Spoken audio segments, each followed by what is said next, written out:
God is a healer. He basically told me, you can trust me. I have him, you know, right? Like I'm always going to have him. Like he's never going to let go.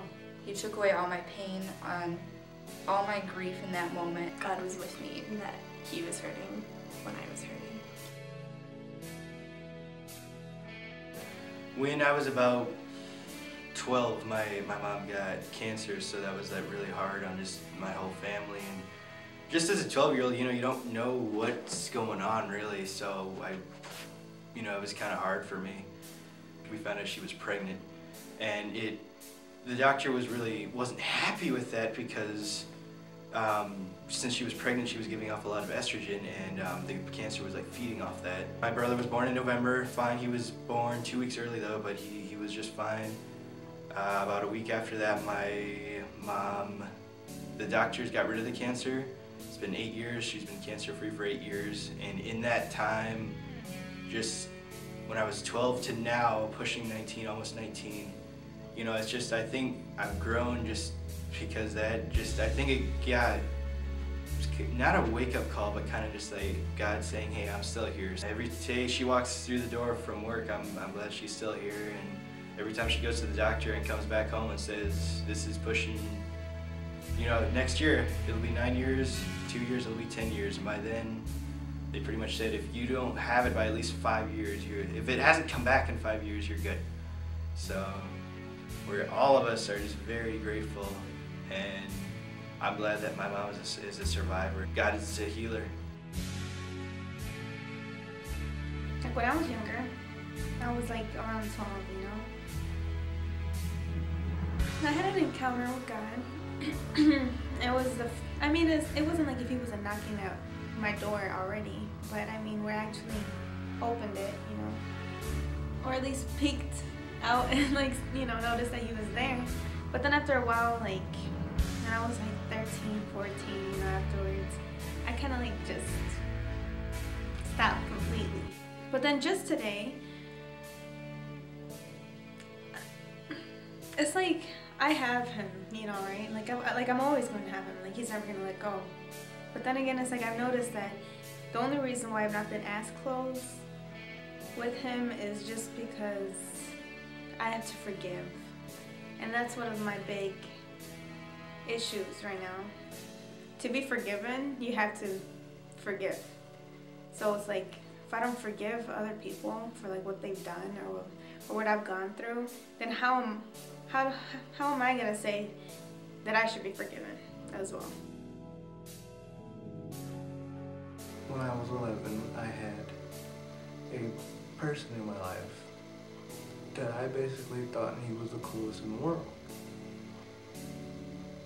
But then I figured out he didn't think the same way about me. He thought the exact opposite. And I basically fell apart. I was I trusted this person. Who will I be able to trust now? From when I was 11 to when I was 17, I literally trusted no one. When I just turned 17, we went to the Phantom Ranch camp. And we were having a worship service, and God was in that service. And he basically told me, you can trust me, and I will help you trust anybody you ask about. And so, now I'm starting to trust people again.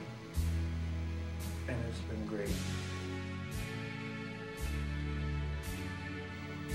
Well, as a lot of you guys know, my dad died when I was in 8th grade. And that day was really tough for me. Of course, a lot of people would experience. I went to my grandparents' house during that day, and when I watched them, I watched them be torn apart from the inside out, and I felt the same thing myself.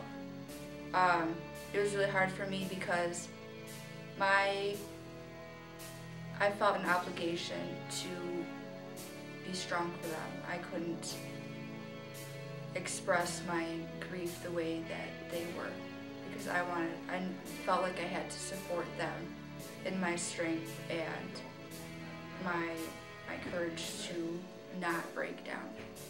So that one I got to a point where I could feel myself about to explode. And I just went into the other room. I laid down on that bed and I just cried out to God. I was saying, God, help me. I can't give anything to you because I know I'll just break my promises like I've done before. And in that moment, I just felt God's presence reach out and comfort me. He took away all my pain, all my grief in that moment, and I expressed profound peace.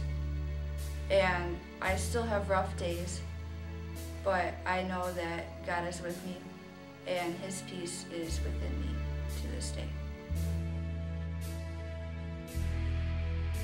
About 3 years ago, I started just getting really anxious about my relationship with God. There wasn't really a particular reason that it happened. I was feeling like God was expecting like a lot of me and like demanding more, which isn't really His character. I started getting like random intrusive thoughts, and I would spend a huge amount of time like confessing. So that turned into like an OCD thing, and it was really bad. Slowly, over like the next year or so, things got better. I think the thing that helped me the most was praying with my mom and with other Christians. And several times, like, Christians that I didn't even know would just come up to me and like talk to me and tell me that God was with me and that He was hurting when I was hurting. And that really encouraged me a lot. In my mind, I am lost, confused, but in my heart, I know what is true. I must continue on my journey to the celestial city. I once was lost a long while back. My heart was evil, opaque, and black. And then Christ came and said He was mine to keep. All I could do at that moment was leave. Then He ignited my heart with fire, a longing, passion, a deep desire, to help my generation seek Your face and watch as their sins are erased. And now I wait patiently for God to reveal His plan to me. What He reveals, we shall see on my journey to the celestial city.